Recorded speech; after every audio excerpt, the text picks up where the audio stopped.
आदिनाथ भगवान की, भूगर्भ से प्रकटित श्री मुनि सुब्रतनाथ भगवान की, चिंतामणि श्री पार्श्वनाथ भगवान की, विश्ववंदी श्री महावीर भगवान की, जिनवाणी माता की, परम पूजाचा गुरुदेव श्री सन्मति सागर जी महाराज की, परम पूजाचा गुरुदेव श्री ज्ञान सागर जी महाराज की। यस्य स्वयं स्वभावाप्तिर रवावे कृत्सन कर्मणा तस्मै संज्ञान रूपाय नमोस्तु परमात्मने। बोले स्टोपदेश ग्रंथ की धर्म स्नेही बंधुओं, कल चर्चा की थी कि स्टोपदेश ग्रंथ पर चर्चा करेंगे।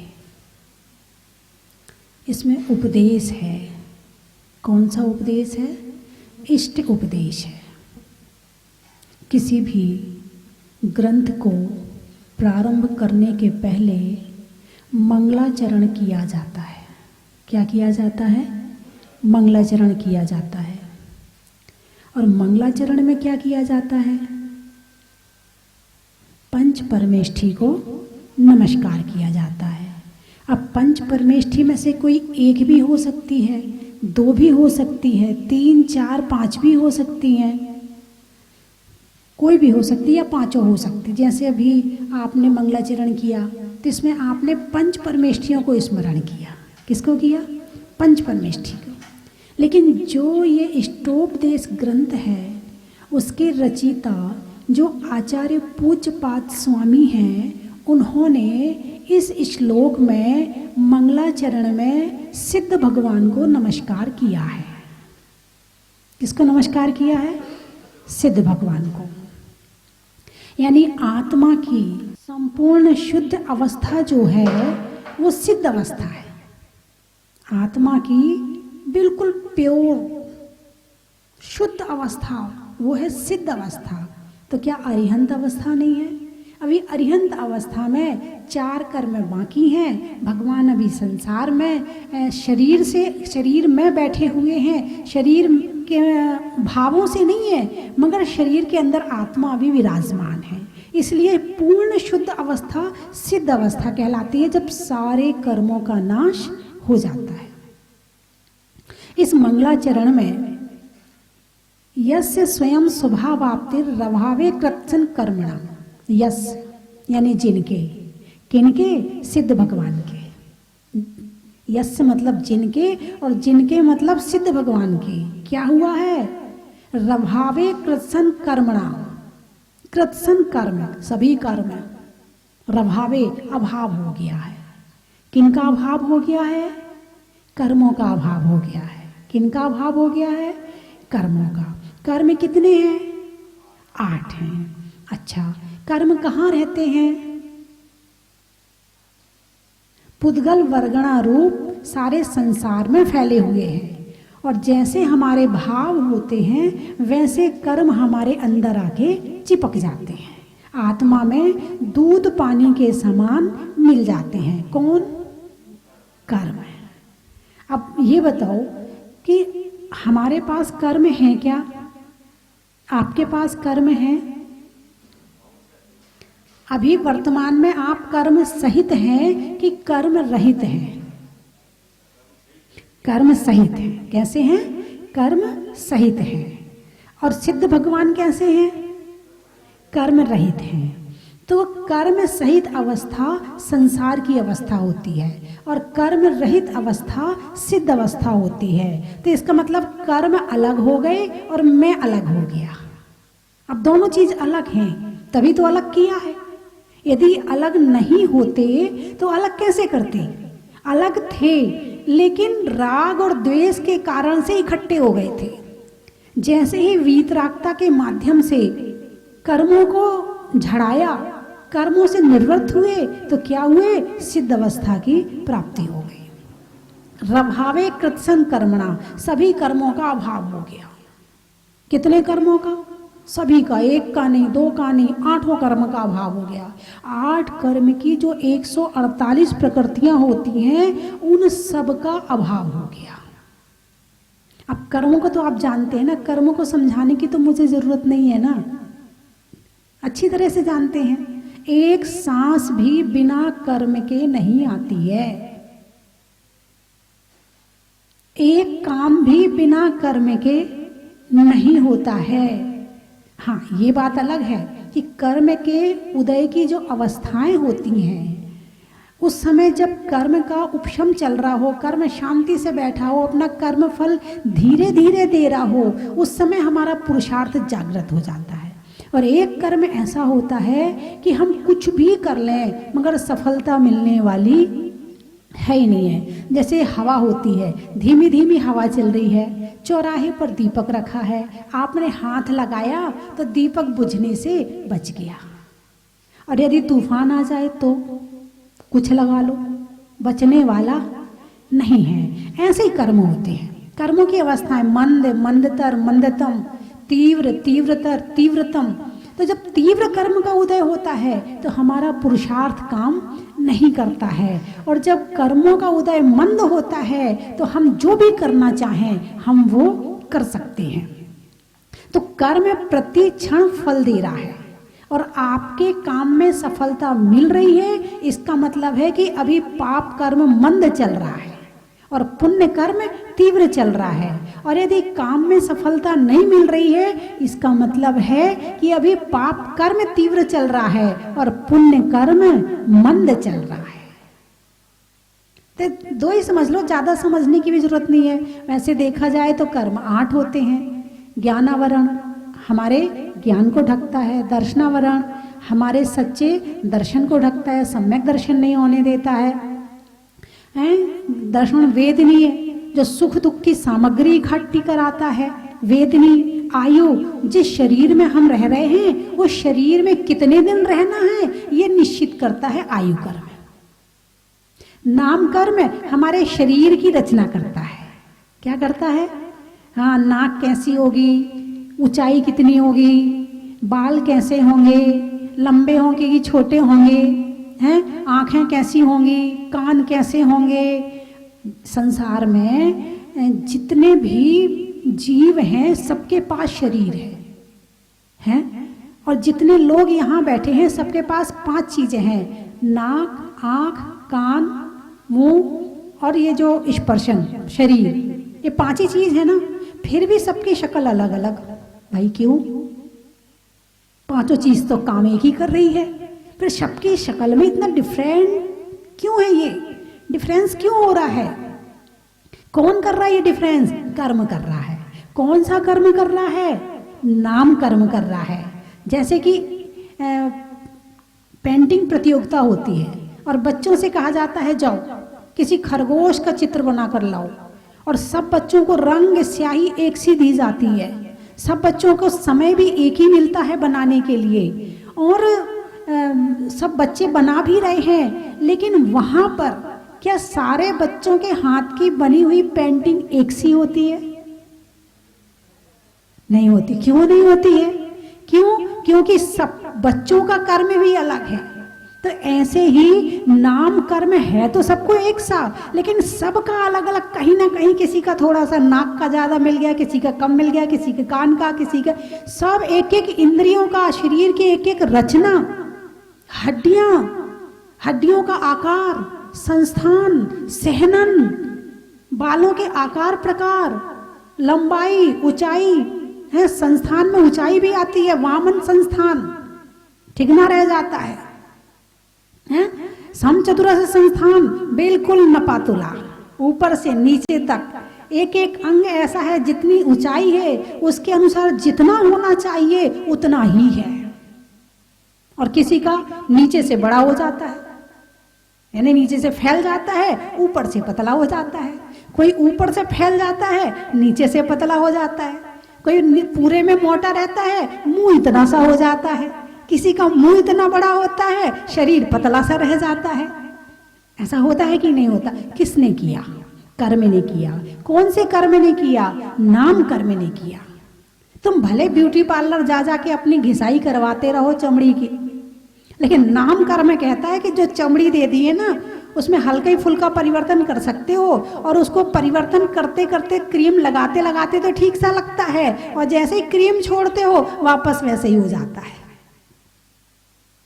तो नाम कर्म के उदय में जो कुछ मिला है वो मिल गया, मतलब मिल गया। और यदि तुम्हें अगला शरीर अच्छा चाहिए तो कहा है भक्ते सुंदर रूपम। रत्न शाखाचार्य में कहते हैं कि भक्ति करने से सुंदर स्वरूप की प्राप्ति होती है। तुम सुंदर बनना चाहते हो, इस जन्म में जैसा मिला है उसको वैसा रखो और उसके साथ में भगवान की भक्ति करो, इतना सुंदर शरीर मिलेगा कि आप कल्पना भी नहीं कर सकते हैं। और ज्यादा सुंदरता के चक्कर में सारे दिन केवल सुंदरता के चक्कर में आईना देखोगे, सारे दिन सजने संवरने में लगे रहोगे, तो पता है जहां चाह वहां राह। जिसकी चाह होगी ना, तितली कैसी होती है? बहुत सुंदर होती है। कैसी होती है? सब लोग देखते हो, ओहो क्या तितली, कितने सुंदर पंख हैं, अरे क्या बड़े फोटो खींचते। आजकल तो वो जमाना आ गया ना फोटो का, सबके हाथ में कैमरा है, फटाफट फोटो खींचते हैं तितली की, हैं? तो तितली सुंदर है, तुमने सुंदर बनने के लिए भावना भाई थी ना, साथ में तुमने मंदिर भी गए और भी काम किए और सुंदर होने की भावना भाई, लेकिन सुंदरता के चक्कर में ज्यादा थे और भक्ति के चक्कर में कम थे। मंदिर में भी जाके सुंदरता ही याद रहती थी, भगवान याद नहीं रहते थे। तो क्या फल मिला? तितली बन गए। ये इतने सुंदर डॉगी बन गए कि उसे देखने वाले की लाइन लगी रहती है। हाँ, बहुत से कुत्ते भी इतने सुंदर होते हैं, लोग बड़े देखते रहते हैं उन्हें। तुमने सुंदरता चाही थी ना, आत्मा की सुंदरता नहीं चाही थी, शरीर की सुंदरता चाही थी। तो शरीर की सुंदरता तो मिल गई, लेकिन पर्याय बिगड़ गई, लेकिन दुर्गति हो गई है। तो नाम कर्म, गोत्र कर्म, उच्च गोत्र और नीच गोत्र। अभी कौन से गोत्र में बैठे हो? उच्च गोत्र में बैठे हो। उच्च गोत्र में बैठकर यदि उच्च गोत्र के कार्य नहीं किए तो अगले जन्म में कौन सा गोत्र प्राप्त होगा? नीच गोत्र। अब उच्च गोत्र किससे मिलता है? परात्म निंदा प्रशंसे सत सत भावने। तो दूसरों के गुणों को प्रशंसा करने से और अपनी निंदा करने से उच्च गोत्र की प्राप्ति होती है। किसकी प्राप्ति होती है? अपनी प्रशंसा नहीं, नहीं नहीं, अपनी प्रशंसा होनी चाहिए। नहीं तो किसकी प्रशंसा? दूसरे के गुणों की प्रशंसा और अपने अवगुणों की निंदा करने से उच्च गोत्र की प्राप्ति होती है। दूसरों के अवगुणों को उभारने से और अपने अवगुणों को उभारने से उच्च गोत्र की प्राप्ति होती है। और इससे उल्टा कर लो, नीच गोत्र में क्या होता है? अपनी प्रशंसा और पर की निंदा करने में क्या होता है? नीच गोत्र। तो उल्टा कर लो ना, वो तो एक ही बात है। यहां पकड़ लो चाहे इस छोर से पकड़ लो, नीच गोत्र मिलता है। अगला कर्म है नाम गोत्र अंतराय। यदि हम किसी के काम में अंतराय डालेंगे तो हमारे काम में अंतराय आएगा। आज नहीं आएगा, कल आएगा, कल नहीं आएगा, अगले जन्म में आएगा, आएगा जरूर। यदि हम किसी के लिए बाधा बन रहे हैं तो हमारे लिए बाधा तैयार है ना। तो कृत्सन कर्मणा, ऐसे आठों कर्म। कैसे आठों कर्म? जो ज्ञान को ढांकते थे, जो सम्यक दर्शन को ढांकते थे, जो शरीर में बांधे रखते थे, जो शरीर की रचना करते थे, जो उच्च गोत्र नीच गोत्र में बिठाए रखते थे, हैं जो बाधा देते थे, ऐसे आठों कर्मों का अभाव हो गया। किनका? सिद्ध भगवान का। किनका अभाव हो गया? सिद्ध भगवान का। रवावे कृत्सन कर्मणा तस्मै संज्ञान रूपाए।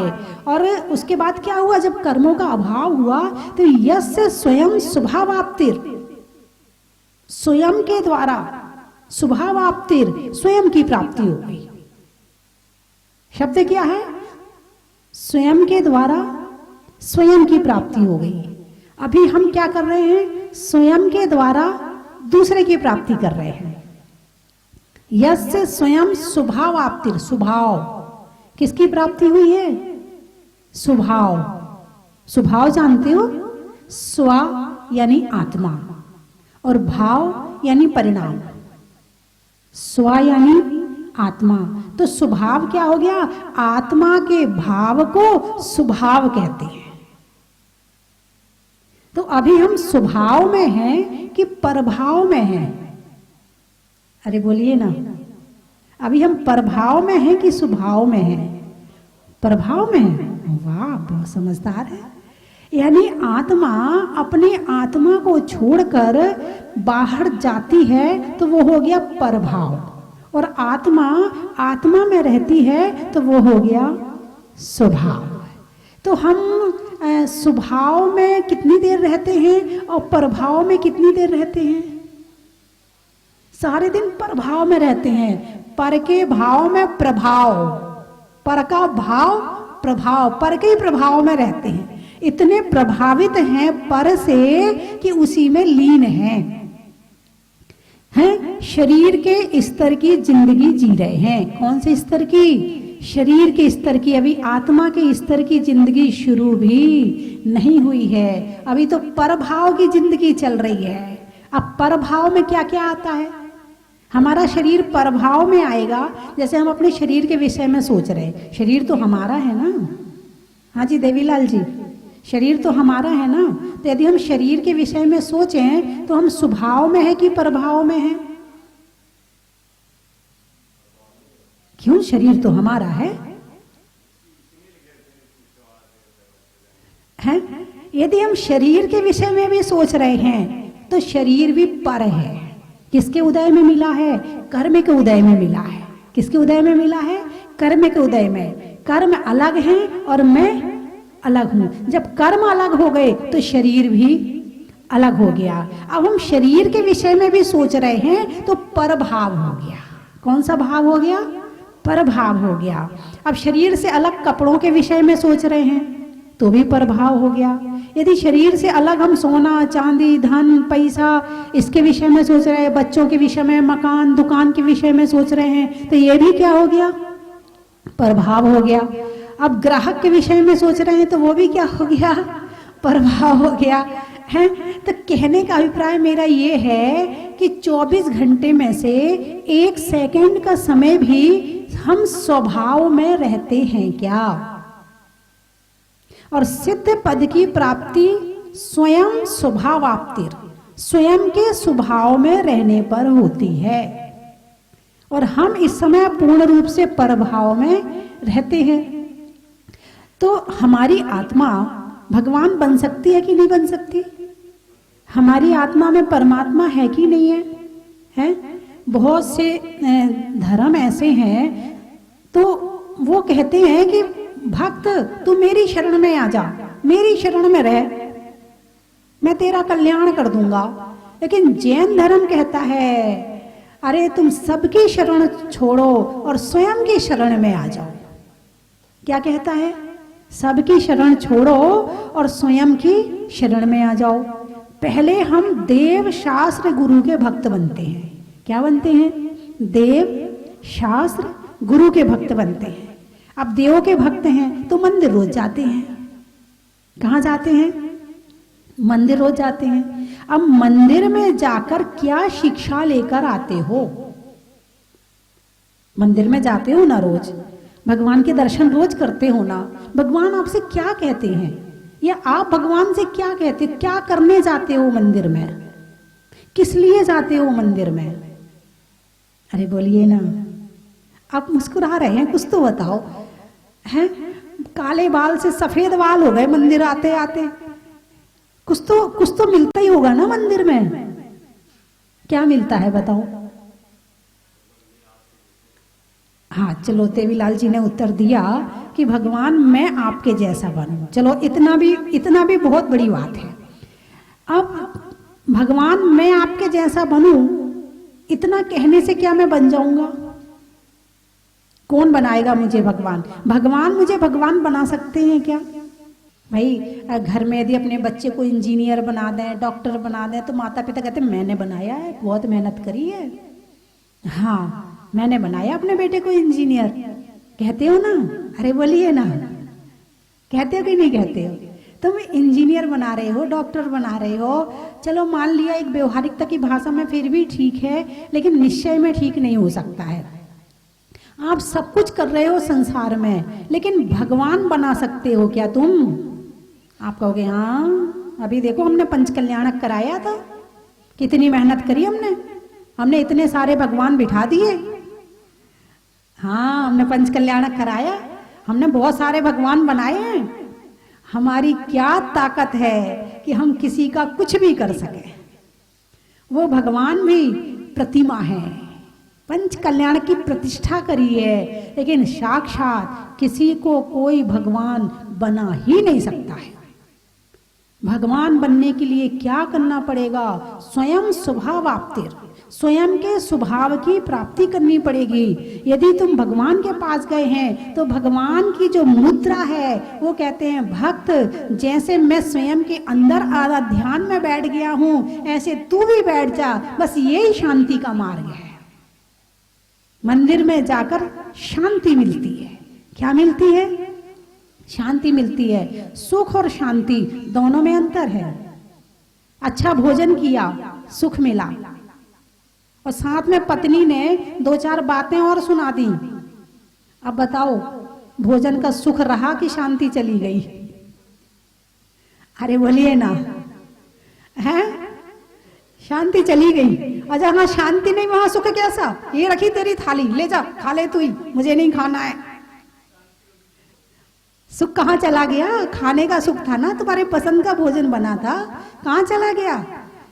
तो भगवान के पास में सुख और शांति दोनों है, जो आत्मा के द्वारा प्राप्त होती है।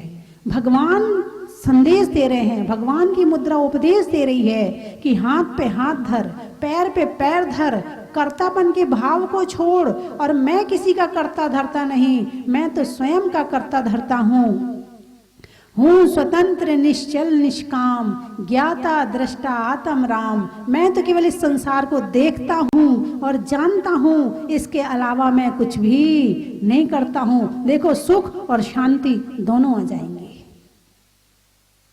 ये है भगवान के दर्शन का फल।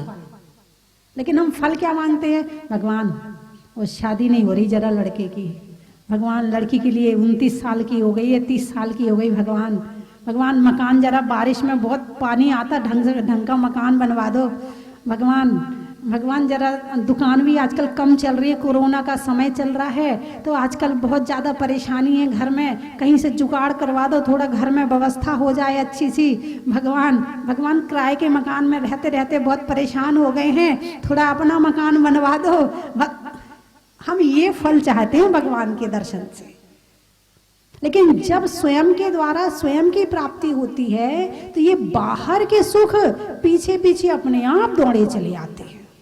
जैसे फसल उगाते हैं तो फसल उगती है तो घास फूस अपने आप आ जाती है, ऐसे जब भगवान के आत्म तत्व के स्वभाव के दर्शन करते हैं और सच्चे सम्यक दर्शन की प्राप्ति करते हैं तो उसके साथ में ये संसार के सुख घास फूस की भांति अपने आप चले आते हैं, मांगने की जरूरत नहीं पड़ती। तुम सच्चे भक्त बनो तो सही, ये सुख तो अपने आप चले आएंगे। स्वभाव स्वयं के द्वारा स्वयं के स्वभाव की प्राप्ति होती है। तो भगवान को भगवान किसी ने नहीं बनाया।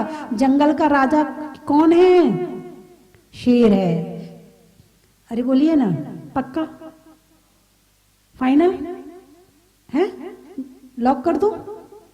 अच्छा, जंगल का राजा शेर है। आप सबने एक मत से वोट दे दिया, तो आपने वोट देके उसको राजा बनाया क्या? कि वहां जंगल के जितने जीव जंतु थे उनने वोटिंग करी होगी कि ये हमारा राजा है। कैसे राजा बना वो? शेर जो है वो राजा कैसे बना? अपने बल से, अपनी शक्ति से वो जंगल का राजा बना है। उसको किसी ने चुनाव में राजा नहीं बनाया है। ऐसे ही भगवान कैसे बने? अपनी शक्ति से, अपनी ताकत से वो भगवान बने हैं। इसलिए भगवान को कौन से आसन पर बिठाया जाता है? सिंहासन पर। कौन से आसन पर? मयूर आसन पर नहीं बिठाते हैं, और भी आसन पर नहीं बिठाते हैं। उन्हें कौन से आसन पर बिठाते हैं? सिंहासन पर बिठाते हैं। कि जैसे शेर ने जंगल का राज्य स्वयं प्राप्त किया है, ऐसे भगवान ने अपनी आत्मा का राज्य और मुक्ति का राज्य, सिद्धालय का राज्य अपनी शक्ति से प्राप्त किया है। तो स्वयं के द्वारा स्वयं के भगवान की प्राप्ति होगी। कोई दूसरा हमें हमारे भगवान से नहीं मिला सकता है। वहां तो अकेले जाना पड़ेगा, तुम्हें अकेले स्वयं ही जाना पड़ेगा। कोई दूसरा वहां नहीं जा सकता है। हाँ, ऐसा हो सकता है भाई संसार के मामले में कि थोड़ी घूस दे दो तो भाई जज बन गए, ये कर दो तो ऐसा बन गए, यहाँ हो सकता है। लेकिन भगवान बनने के लिए तो हमें स्वयं की शरण में ही आना पड़ेगा। आंख बंद करके बैठना होगा, स्वयं से स्वयं का ध्यान करना होगा, बस भगवान के प्राप्ति हो जाएगी और सच्चे सुख और सच्ची शांति की प्राप्ति हो जाएगी। मंदिर में हम सुख और शांति की प्राप्ति के लिए जाते हैं। किसके लिए जाते हैं? सुख और शांति की प्राप्ति के लिए। तो थोड़ी बहुत हुई अभी तक? अरे बोलिए ना, हुई क्या? अच्छा, कितनी? थोड़ी सी। मतलब थोड़ी सी का मतलब कितनी देर के लिए होती है? जब तक यहाँ है तब तक हो, उसके बाद फिर नमो सिद्धार्थ। अच्छा, जैसे किसी व्यक्ति को प्यास लगी हो और वो कुएं के पाट पर जाकर बैठ जाए और वहां जाकर उसकी ठंडी ठंडी हवा लेने लगे, वो जो पाट का ठंडक पना है वो उसके अंदर आने लगे, तो लगता है कि थोड़ी सी प्यास शांत हो गई है। लगता है ना? है, कुएं के पाट पर ठंडा ठंडा लग रहा है, अच्छा लग रहा है, लेकिन वो कब तक महसूस हो रहा कि वो अच्छा लग रहा है? जब तक वहां बैठा है, और वहां से निकलते ही फिर वही प्यास शुरू। तो प्यास शांत करने के लिए क्या करना पड़ेगा उस व्यक्ति को? अरे वाह, बड़े समझदार है। सबको पता है कि कुएं का पानी निकालकर पीना पड़ेगा। अभी जो हम मंदिर आते हैं और वहां जो शांति मिलती है केवल कुएं के पाट पर बैठने के समान है।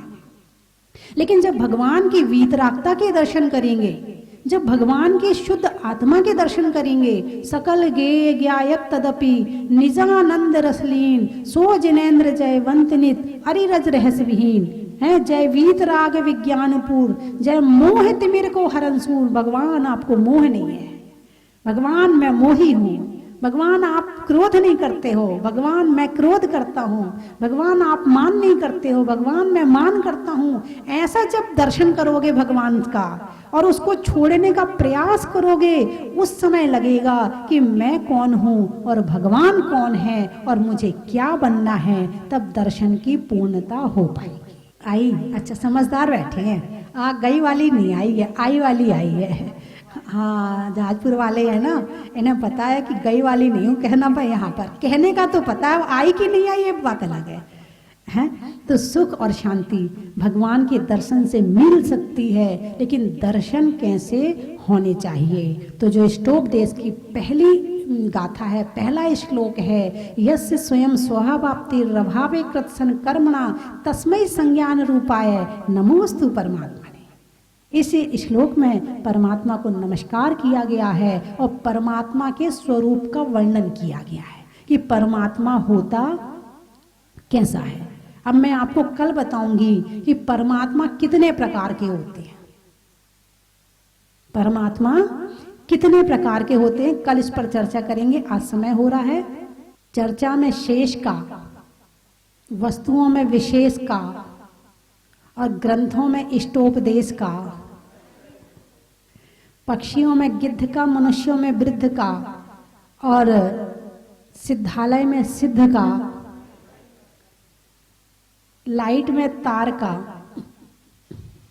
जन्मदिन पर उपहार का और भगवान को नमस्कार का, भाव से तरण का, त्याग के वरण का और इष्टोपदेश के मंगलाचरण का, चावल में चुनने का, बुनाई में बुनने का और आपके बड़े ध्यान से सुनने का, इनाम में पाने का, इनाम में पाने का, अंधों में काने का और सुनने के बाद आनंद आने का, तलवार में म्यान का, तलवार में म्यान का, खेत में धान का और लगने में ध्यान का। बोलिए 24 भगवान की। आप सभी को 10 लक्षण महापर्व की बहुत बहुत बधाई, शुभकामनाएं। भूगर्भ से प्रकटित स्वस्ति धाम जहाजपुर में विराजमान 1008 श्री मुनीश्वरनाथ भगवान की कृपा और परम पूजनीय गणनीय आर्यकारत्न स्वस्ति भूषण माता जी का मंगलमय आशीर्वाद आप सभी पर हमेशा बना रहें और ये कोरोना महामारी जल्दी ख़त्म हो और आप जहाजपुर आकर के बड़े बाबा के दर्शन कर सके, अभिषेक कर सके, शांति धारा कर सके, ऐसी भावना बाता हूँ।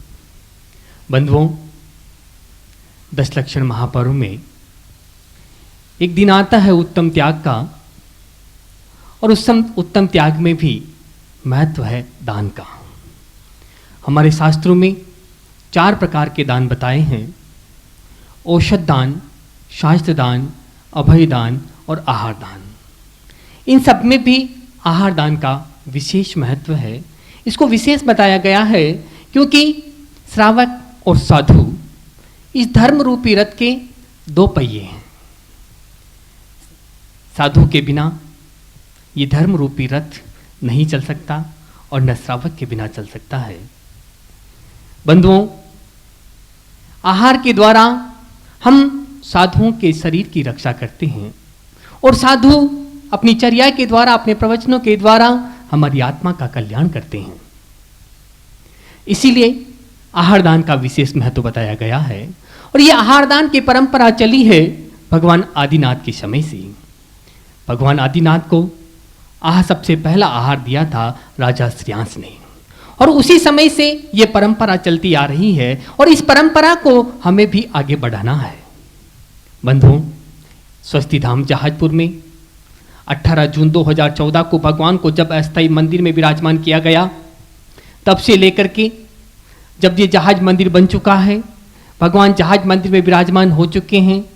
कई साधु संत, आर्य का माता जी, तपस्वी, कई यहाँ पर त्यागी वृत्ति सब यहाँ पर आए हैं और जब भगवान के दर्शन करते हैं, इस क्षेत्र को देखते हैं, तो एक बात अवश्य कहते हैं कि ऐसी प्रतिमा के दर्शन हमने आज तक नहीं किए हैं।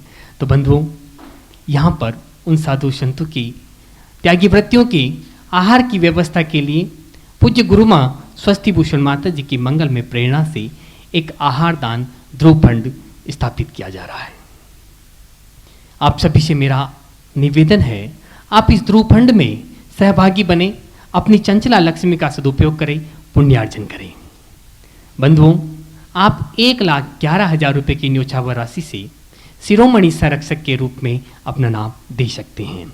51,000 रुपये की न्योछावर राशि से परम संरक्षक, 31,000 रुपये की न्योछावर राशि से संरक्षक मंडल में जोड़ सकते हैं।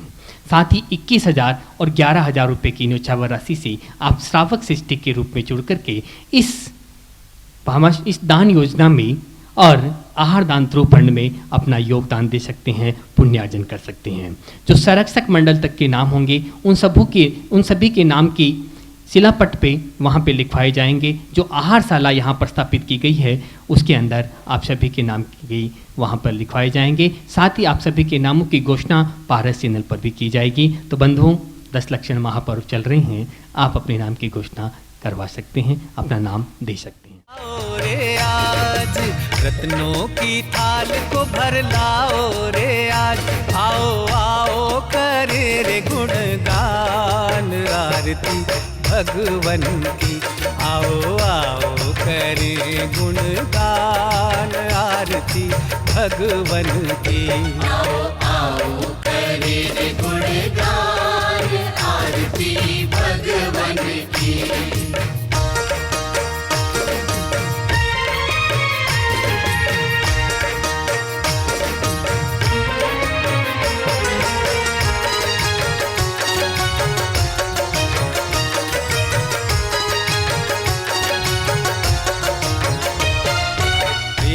सुमित्र के राज दुलारे, माँ पद्मा जी के नैनों के तारे।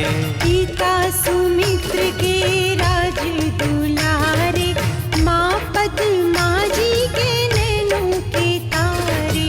राजगृही में जन्म लियो आप, राजगृही में जन्म लियो आप। आओ आओ मनाए खुशी आज आरती भगवन की, आओ आओ करे गुणगान आरती भगवन की।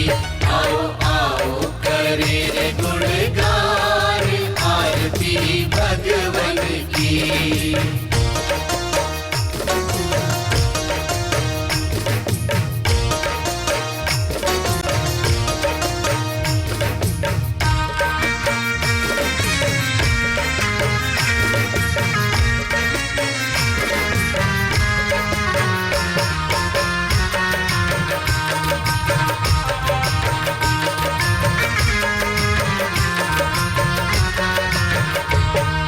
घी कपूर बाती से ज्योति को जला के, प्रभुवर के चरणों में शीश को नवा के।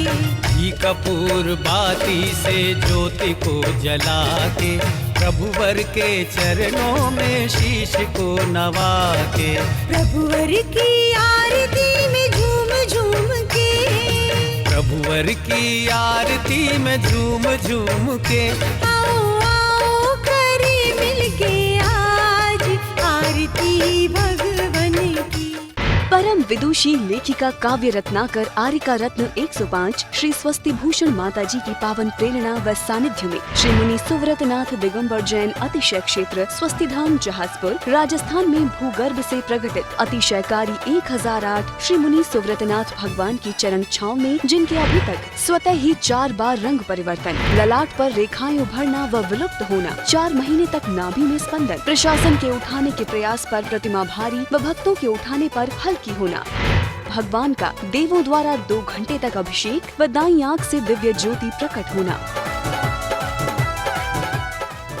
ऐसे अतिशय हो चुके हैं और हर रोज हजारों भक्त भगवान के दर्शन, अभिषेक, पूजा एवं विधान करके अतिशय पुण्य का लाभ ले रहे हैं। सहयोग राशि जमा कराने हेतु बैंक खाता विवरण निम्न प्रकार है। खाते का नाम श्री मुनि सुव्रतनाथ दिगंबर जैन अतिशय क्षेत्र स्वस्ति धाम जहाजपुर। बाहर से आने वाले समस्त भक्त गणों की पूर्ण व्यवस्था क्षेत्र द्वारा की जाएगी। अधिक जानकारी के लिए संपर्क करें 97820 63107 88246 20107।